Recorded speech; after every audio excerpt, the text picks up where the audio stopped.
ɓiɓɓe fulɓe andu diine maɗa fedde heblo sukaɓe Afrique takkusana yoni to lappol palol dande maayo gorre wayi worgo mayila gambi bafata dingiray fallemmo kon waktu yoni ha to ñoro masina kame jombo ko ene jiya e gardidi kabroji men ma en ketto mamma kande sarɗe yanke dawri yanke mo leydi gambi yiyande mum ko fate banggue 3e mandat hoorejo leydi sénégal yeewi askan wi yinnoɓe wadde seppo men ñalawma hande o gam hollirde mawde leydi sénégal yo ɗaccugo guijoto e kala saaha ɗena dawriyankoɓe préfet dakar holliti yamirani goɗona seppo to leydi mauritanie biram da dawriyanke daraniɗo haqqe innamade nangganoɗo balɗe ɗiɗi accitama kikiɗe hanki o ɗum ko caggal nde o yaltinno konngodi makko ɗi laamu leydi ndi a yonnano hay seeɗa to leydi mali catal bitegal yero wuulo debo hanki waɗi moɓodira ɗum manggala woni mitina mawɗe mbaɗim koto palais des sports de asia 2000 yidde ɓe wiide ko duuɓi sappo ɗe ministre waɗe leydi mali yoɓe jaltu leydi mabɓe kabruji men manowen ha to guine conakry côte d'ivoire gabon RD congo ma jaha to thiada kame jolama jaɓeri musidɓe tedduɓe woto goɗɗe joni jañoɗena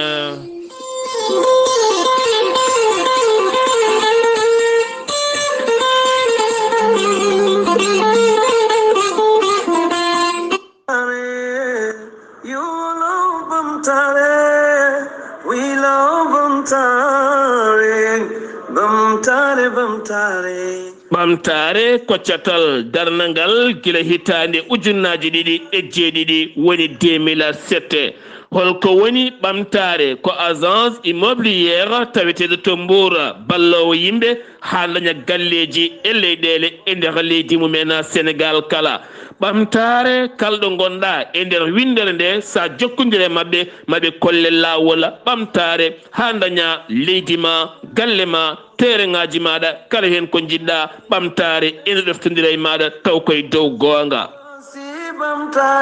ɓamtare ko catal darigal gila 2007 an jiɗɗo lowde galle soye takkomaje kaɗɗe walla kala ɗo gonɗa sa jokkodire ɓamtare ma heɓen kollaɓi ɓamtare so tawi jiɗɗa ko tereŋaji bertiɗi moƴƴi baɗaɗi lotissement moƴƴo jokkodire ɓamtare ɓamtare ene jogui galleji mahaɗi ha gasi ha laaɓi so tawi jiɗɗa tan ko sodde galle mahaɗo gara tan naata hen jokkodire ɓamtare ɓamtare ko agence taweteɗo to Mbour kono kadi kuftidinɗo e nder leydi sénégal sa jokkodire mabɓe ma yiito hen hoore maɗa beele jokkodira e ɓamtare mbatta ko ɗeɗo hen tonggode 00 221 77 598 06 57 walla mbaɗa 00 221 78 371 0000 notatoma ko biyeteɗo Oumar Diallo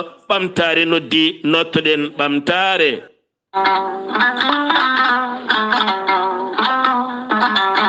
kura ko koddiɗo belɗo hen banggue jawɗo bomde so tawi mbaɗɗa hen ko matériel mo moƴƴani comptoir français de électricité ari e dow moɗon addani mon ko produit moƴƴo matériel original giwɗo toon to leydi France taw kadi an gonɗo e mahango gila e galle ma ha e batimaji maɗa jumaji e jamaji kala ko maha toon son jokkodire comptoir français d' électricité ma on keɓe en hoolare timmude no feewi an mahaɗo galle mum aɗa waɗi hen kalisaji ha heewi aɗa itti ɓoggi kuura ɗi moƴƴani walla contact uji goɗɗi aɗa waɗi hen saaha kala ene bonna matériel uji maɗa ene suma lampaji maɗa jokkodire comptoir français d' électricité joni joni keɓa hoolare comptoir français d' électricité tawete koto Dakar lamorgo leydi Sénégal to Kermassar taɓande temedere hakkude mum e Osan koni henna sifori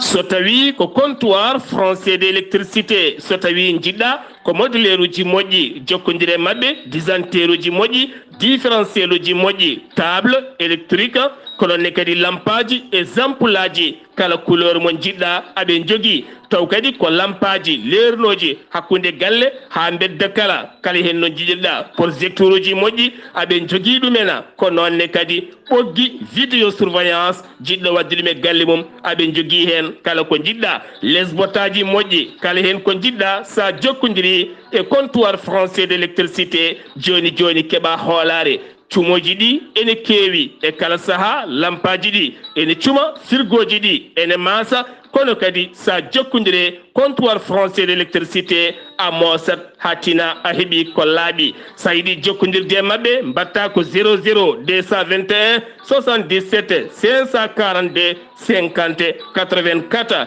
walla mbaɗa 77 605 48 02 musidɓe tedduɓe jaɓanena comptoir français d' électricité e dow meɗena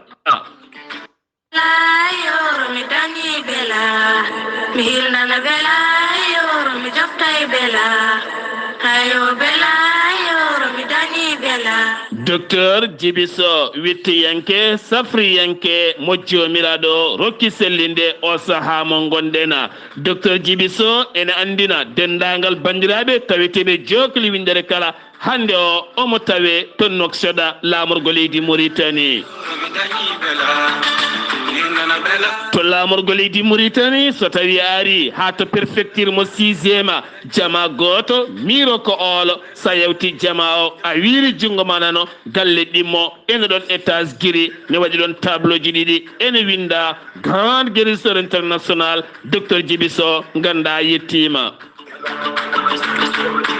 docteur Djibiso safriyanke ngana cafrowo ñabbuji cuuɗotoɗi e nder ɓalli ko wayno fibron kiis nem e morit gonɗo nder e jalto bowal kala kono ne kadi joguiɗo asma ɗojjo duumigo keeceji musoje koyɗe musoje koye musoje donkuɗo ɓesnude caɗele gorago cimmiɗo ha huuɗo bonko ko naate ƴiƴam mum walla ni gonduɗo e rafiji seyɗani kala docteur Djibiso holliti ene jogui leɗɗe bittade bawɗe ittude kala muɗuma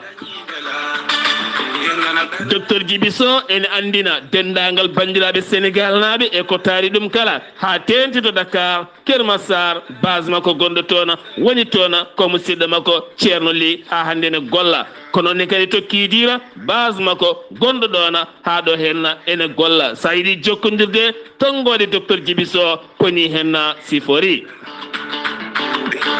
so tawi ko tonggode makko leydi Mauritanie 00 222 34 83 26 89 walla mbaɗa 00 222 31 27 79 57 walla so tonggode makko leydi Sénégal ene waɗi WhatsApp 00 221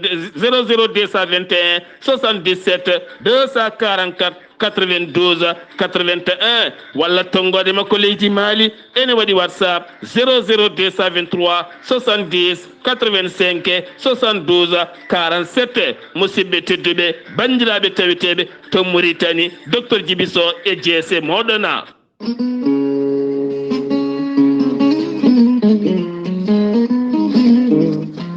ceerno Djibisi ko wittiyanke leɗɗe ko saftoriyanke safaruji fina tawa ceerno Djibisi ko jaadiɗo ɓalawal e danawal kala ceerno Djibisi ko laabdo reedu malaɗo wune mo Allah luɓiri hande gandal cafrowo ha sella ceerno Djibisi ne safra rafiji kewɗi ɗe jiida cirola wonduɓe kista fibrom ɗo gam sitte rewɓe ɗon koɓe sowade rewɓe dartoraɓe e rewɓe sattoraɓe dewle kala ceerno Djibisi ene yawrene worɓe ustoraɓe goragu e yawɓe yitade koye mumen e on fannu kadi omo jogui leɗɗe biyeteɗe muuɗa hirda muuɗa hirda ko leɗɗe goragu ɗi ƴettata joni joni jiɗɗa hoorema hano hannirta ni ceerno Djibisi ɗe jogui leɗɗe e fannuji tati hen fannu goto so tawi a hutoriɓe ɗum sappo e tati rafini yaltayma ha laaɓa fannu ɗiɗaɓo o so tawi a ƴettiɗe en leɗɗe sappo e jeenayi rafini yaltayma ha laaɓa fannu tataɓo o waddete koye gawri samme walla gawri ndemiri so tawi a waɗino wirumani ko famdi kala temedere rafi ene yaltayma ha laaɓa ceerno Djibisi ne yawrani ɓen ɓe arsigaji men kippi ceerno Djiby Sy ne jogui pegge usula bawɗe neldede kala leydi e kala continent ɓeydoje arsigaji e pirtoji dabaruji. ceerno Djiby Sy ko laabdo reedu malaɗo wone so tawi o yennama ka miskino safroma ha mbiya weng tawa hay mbuɗa yoɓani. ceerno Djiby Sy ene yawrani ɓen wonduɓe rafiji yiiliɓe ha tampi ne jirli ha tampi jokkodire ceerno Djiby Sy joni joni mbiya alhamdulillah rabbil alamina. ceerno Djiby Sy ko bawɗo listihara ko indema inde nene ma dokkatamo haala ko wone ma ha mbiya yoni. so tawi noon ko tawteɓe nder leydi Mauritanie ko ujunere mbuɗu sewo jugoyo waɗirte listikar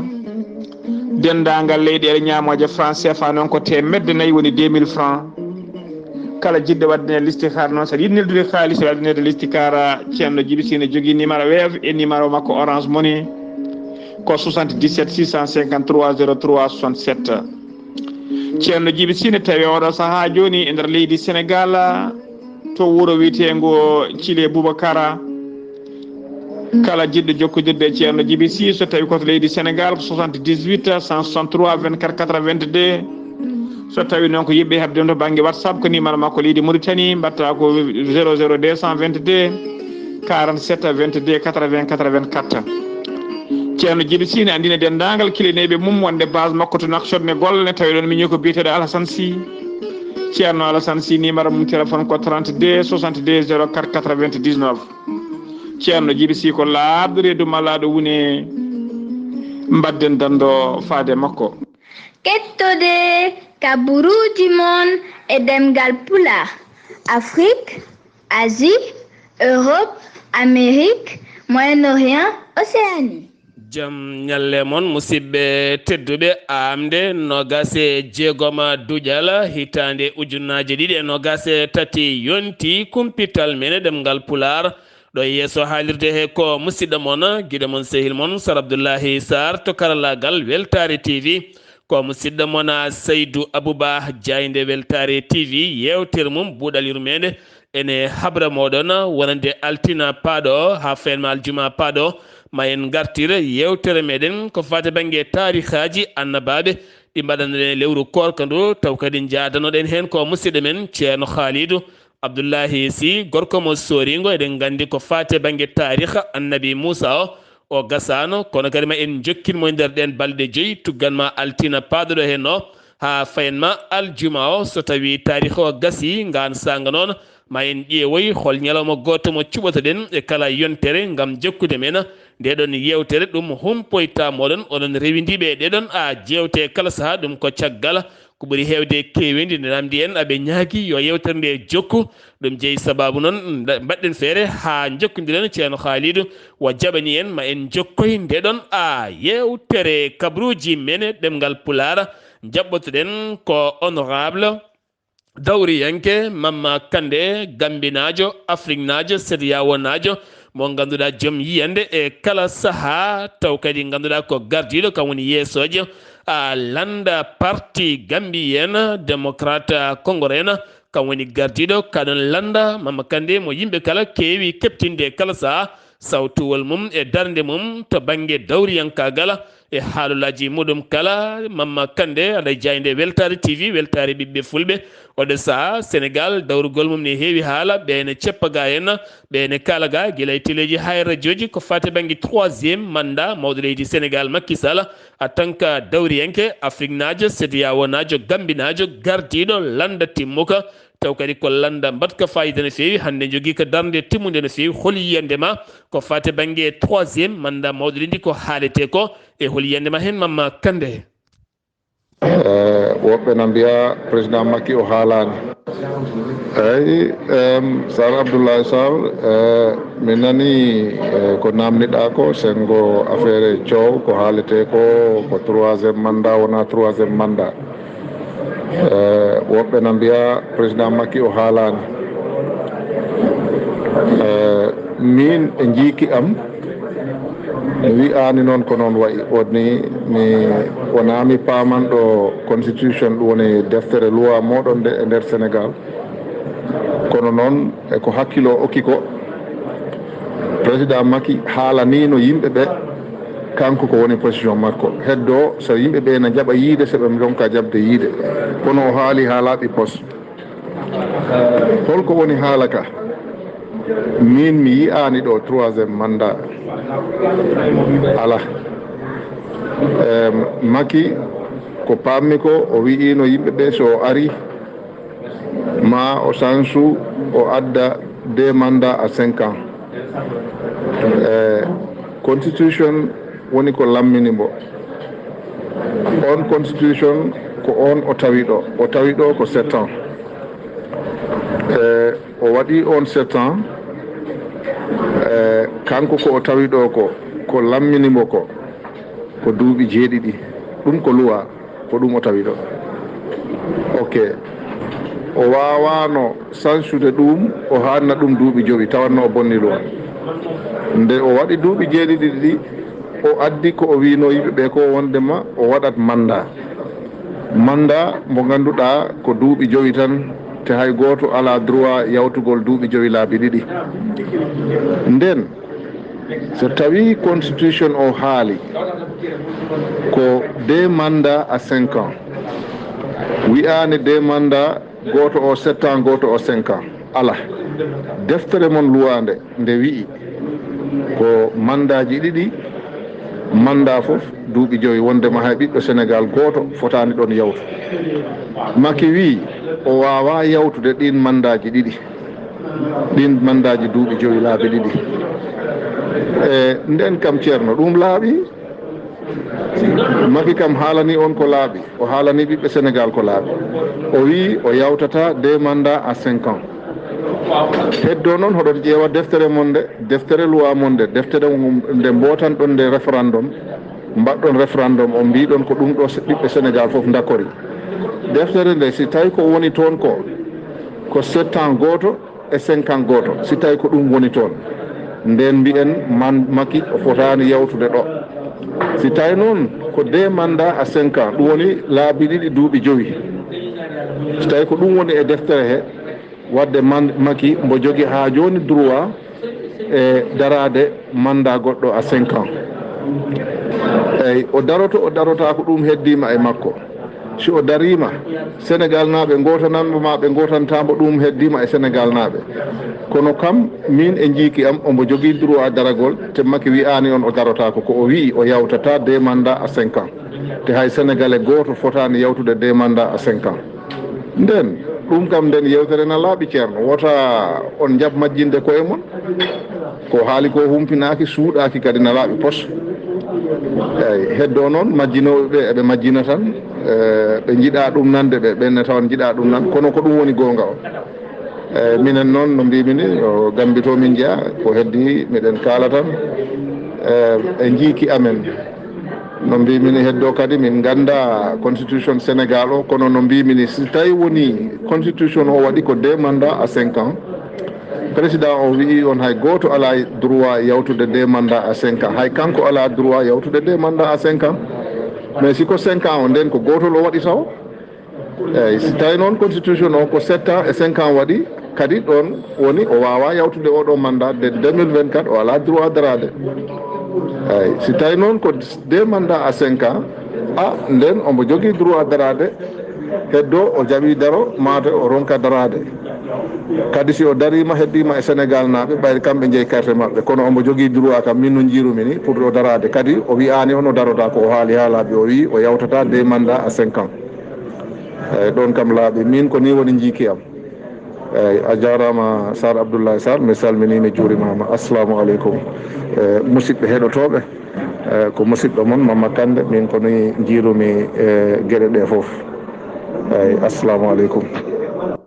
ko yiyande haqqille Mamma Kande dawriyanke taw kadi ganduɗa ko gardiɗo landa Gambi yena démocrate congrès en to leydi Gambi baɗɗo jiilumi nder leydi Sénégal wonande yiyande makko so tawi deftere tungorde leydi Sénégal holliri tan mandaji Macky Sall duuɓi 5 laabi 2 firti koye mandat goto taw fuɗɗi duuɓi 5 heddo duuɓi 5 goɗɗi so tawi noon ko duuɓi 7 duuɓi 5 firti ko gasi e nder haqqille makko laaɓɗo ceera oɗo mo rokkiri sengi wi e Mamma Kande gartaten koye kabaruji men hanki huccodiri e Jaydeli Abdoul Karim Fofana woni Abdou Karim Fofana kanko woni jaagoɗo jogiiɗo konngol laamu ngo jaagoɗo jeeygo kanko ne wonde maître Sidiki Kaba o arti e jabtade ko fate bange wonande jillu walla mbiyen lappol ngol Ousmane Sonko yiɗi wadde wi noon e waɗa hannde o iwde toon to Ziguinchor fade to Dakar beele jippo e kala guuro beele kadi rendina yimɓe kala o holliti ngol lappol ngol alda e yamirore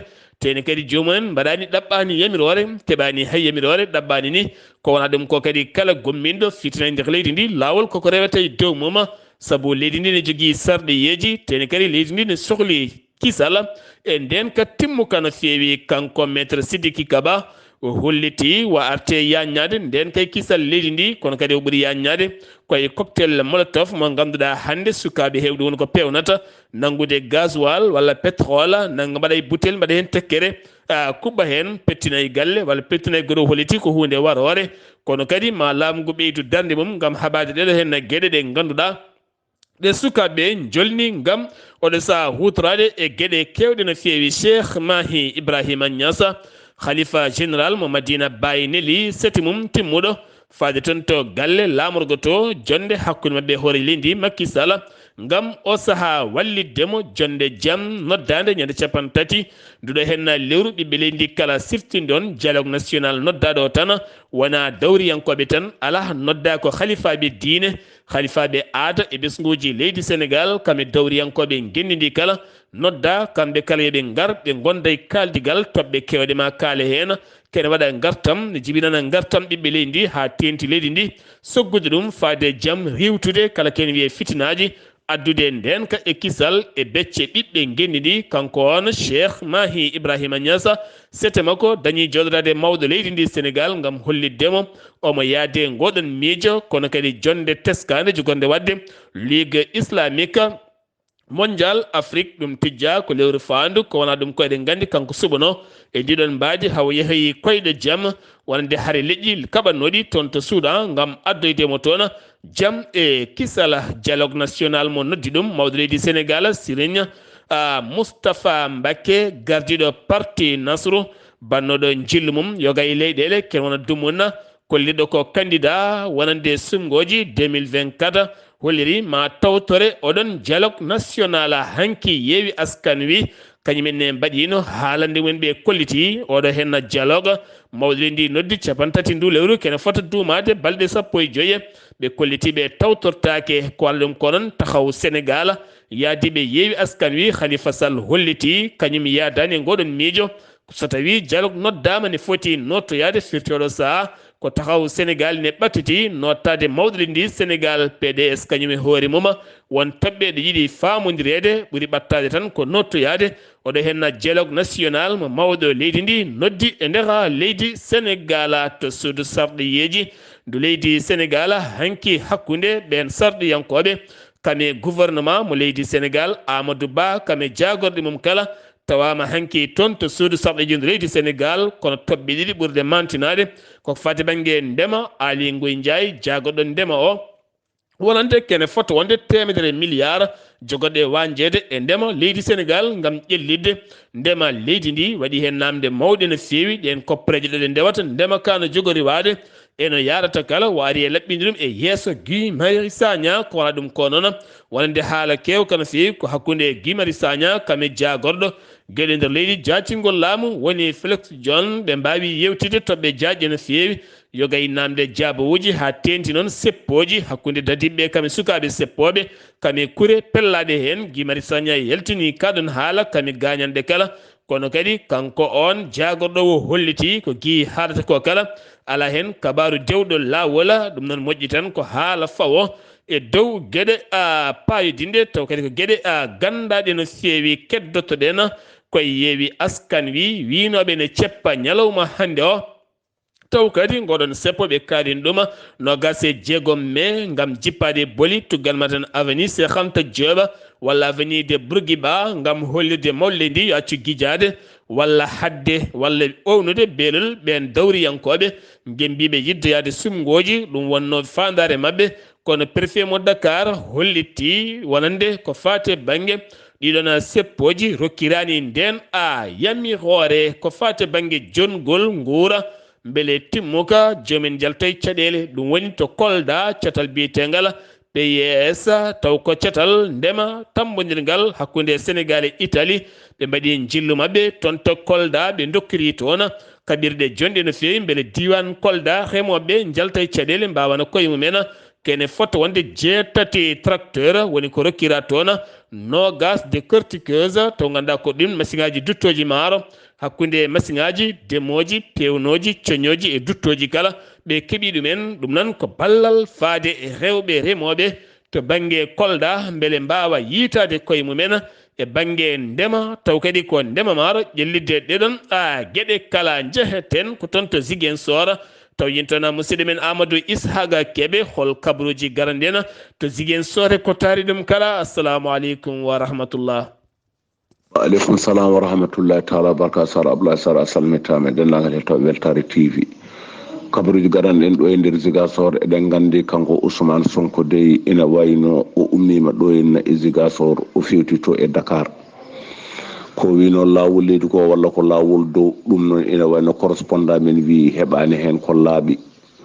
ɗum kam ina ko yamirnoɓe ko yoɓe ittu barage o guila hanki ɓe hen ɓe goni eɓe itta ina wayno motoji ɗi kam e yimɓeɓe kam batti rewde ɗon heddi autoji ɗi noon won jamɗe ɗeɓe mbanno ɗon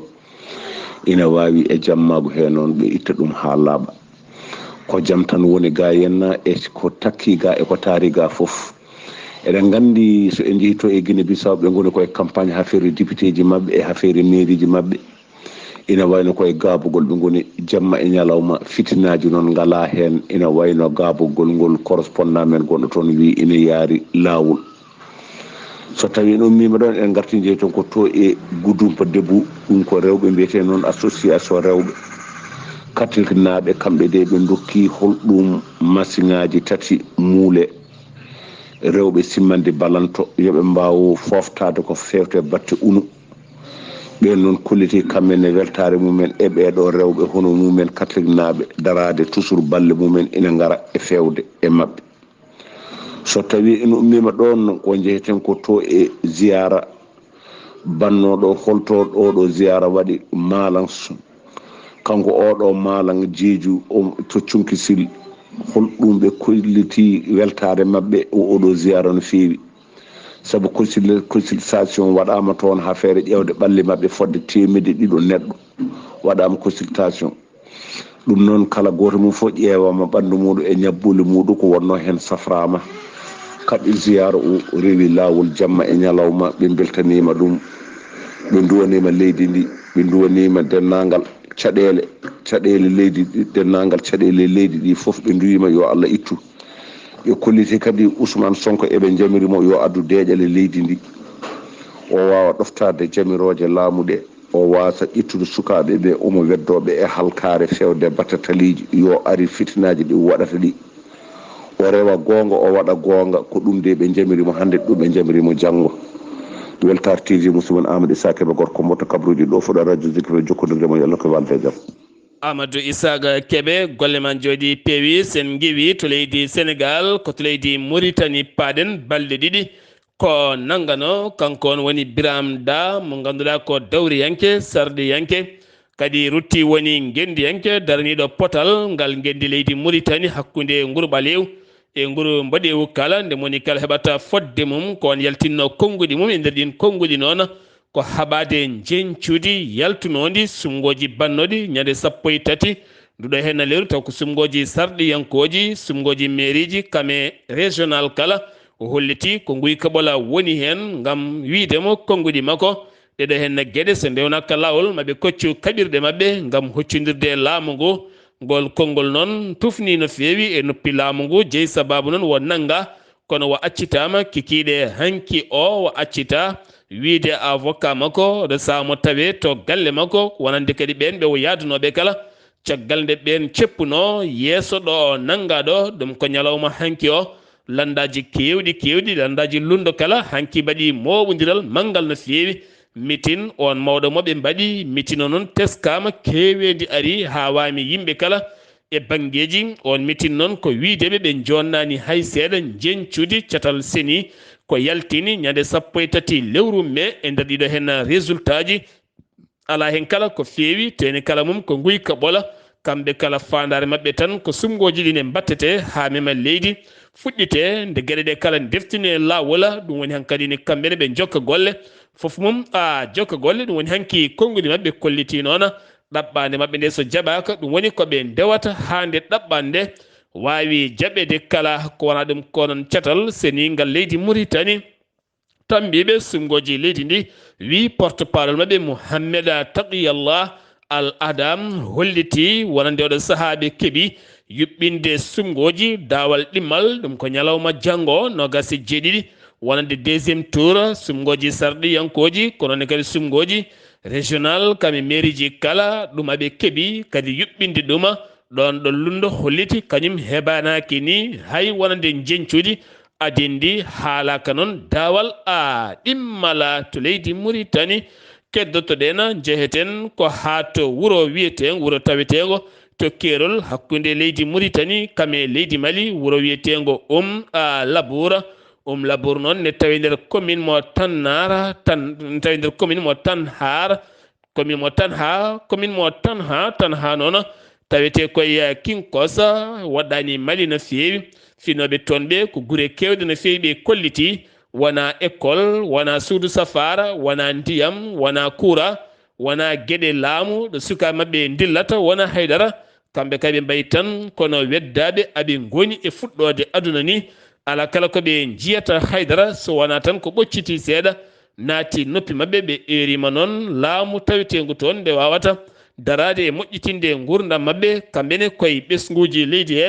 ɓe jeeya tokkifa finoɓe toona oɗo saaha goni koye caɗele mawɗe no feewi ko fati banggue kuppiraji courant kono kadi ha ɗo hen société courant biteɗo Somelec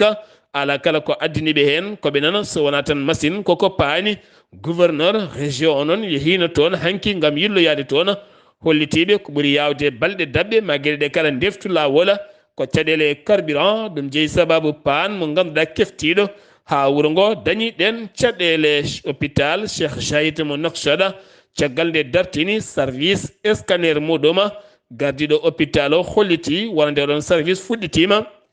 golle muɗuma wonande ɓeena safrottoɓe e nder ɗiɗon e nder ɗen gueɗe kala gartaten koye batu jagorɗo to leydi Mauritanie ɗum ko hecci hanki o batu o arte lawɗinde wonande sifande nandiral hakkude leydi Mauritanie kame Algérie nden sifande wanno ko 1 septembre 2014 ɗum noon wanno ko jokkodiral hakkude leyɗele ɗiɗe to banggue ñawoje e ononne kadi so tawi neɗɗo waɗi ko boni e nder leydi Mauritanie taw ko Algérie najo ne wawa nawtede leydi mum nonne kadi Mauritanie e wostodirde to fannu ñawoje kame heblo mum kala ñande alarba nde Mauritanie arti e nden sifande gam lawɗinde ɗum jokkodiral ha ɓeydo tentude hakkude ɗeɗo henna leyɗele ɗiɗi kala sen giwi to leydi Mauritanie paɗen ko to leydi Mali yehowolo debbo ko fedde darinde wiyete noon hanki ɓe mbaɗi meeting mabɓe mawɗo no feewi on meeting noon ɓe mbaɗi ɗum koto palais de sport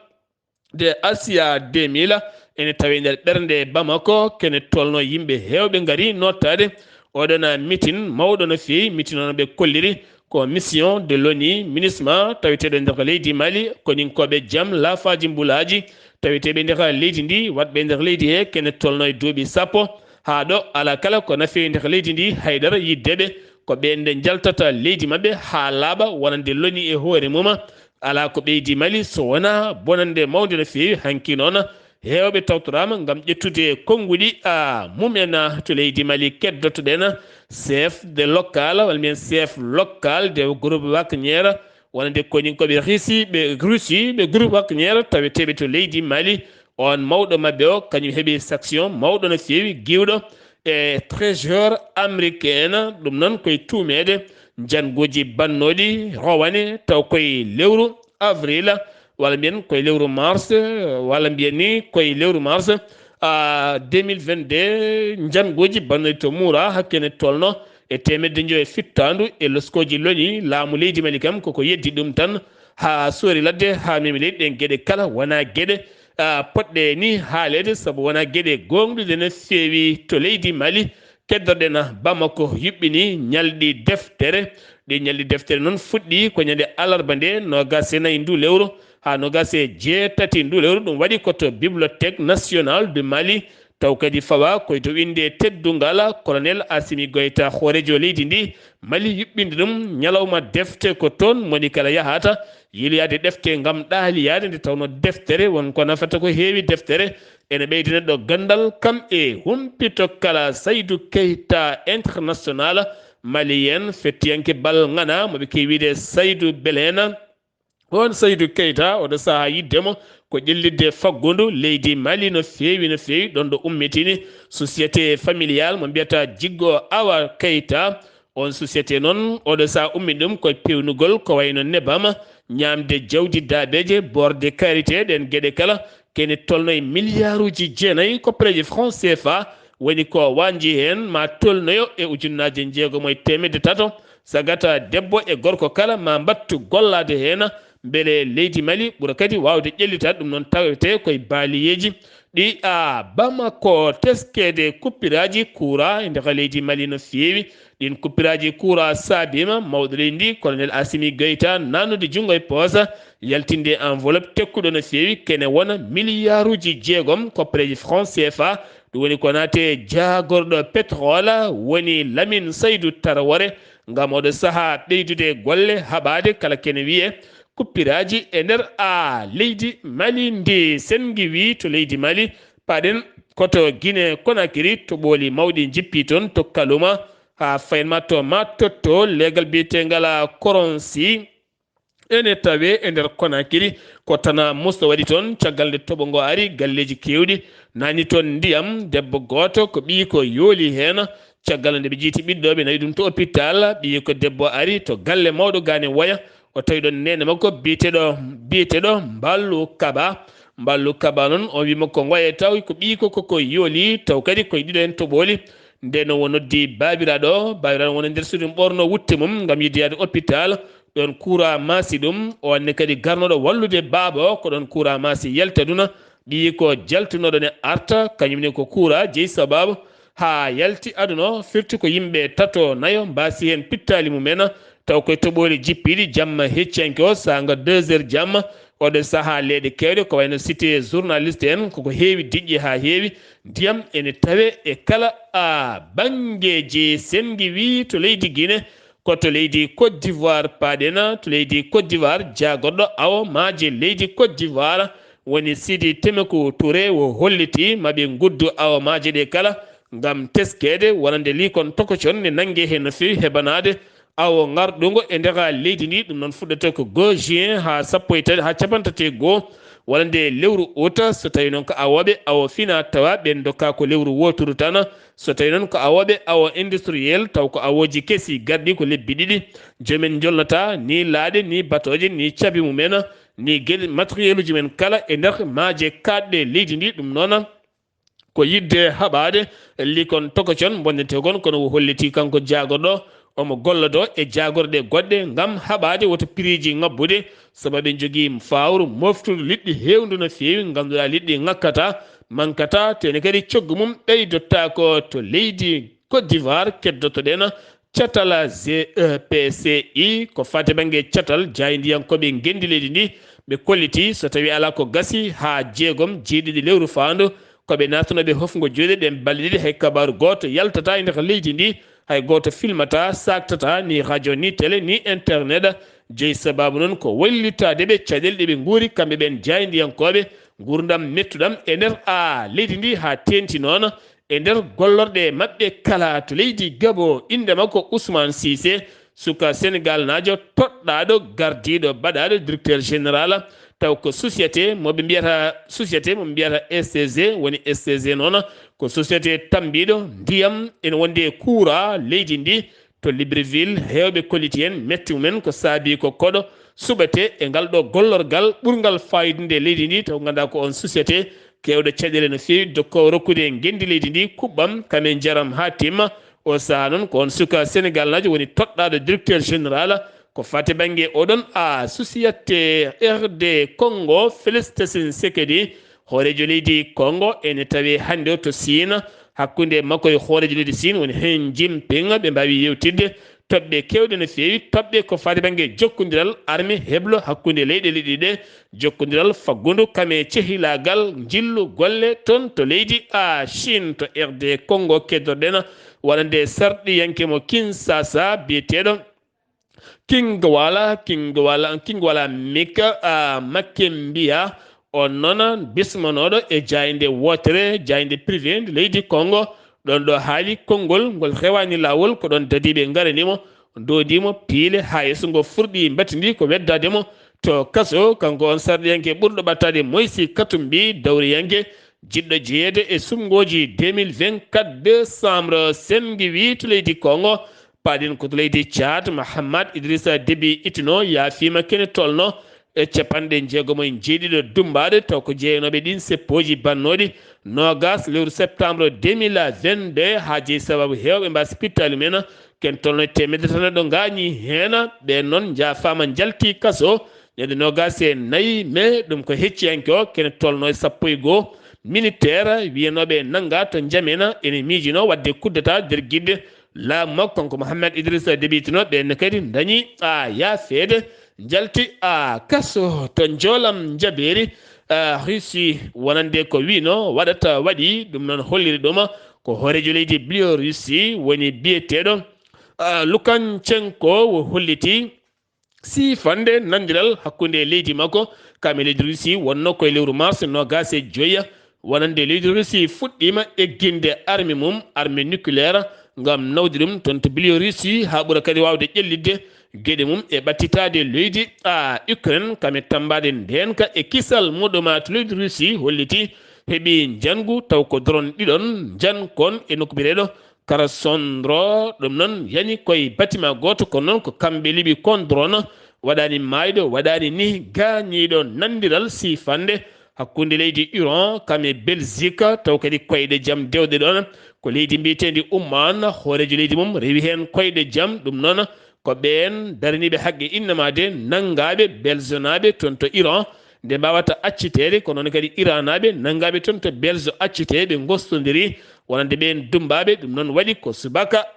hande o Amérique ñaawi wonde extrême droite goto taw kadi ganduɗa ko on borno goto mo ganduɗa taw kadi kañum ɗowi wolde yanoyde toon to Capitole duuɓi 17 kaso gam yinnodemo wadde kuddata toon to Sénat ɗum koye laamu Donald Trump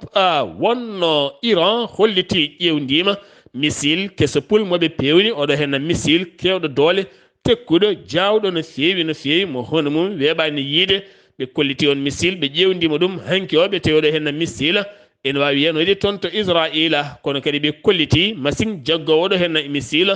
weeɓani dañande ɗum ɗon siftindon ɗon ɗo Iran ɓuuri hutorade drone no fewi saabu Iran spécialiste mabɓe yaari koto banggue fewnude drone ɗum jeeyi sababu Russie ɓuurade hutorade ko drone kon leydi Iran ko noon kadi missile balistique hande o aɓɓuuri ƴellitade hen no fewi ɗum jeeyi sababu noon to banggue occidentoji ene jogui mabɓe jeerto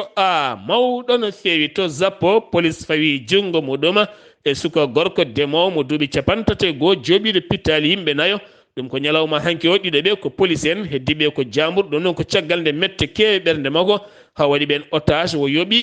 pittali mumen musidɓe tedduɓe ɗum ɗo hen wonno kabaruji garande en kikiɗe hande o ɗo yeeso haalirde he ko musidɗo moon guiɗo moon sehil moon Sar Abdullaahi Saar ketki malaki jaam yo jaam Allah hiranen ñalawma janggoma en ketto musidɗo moon haali Abouba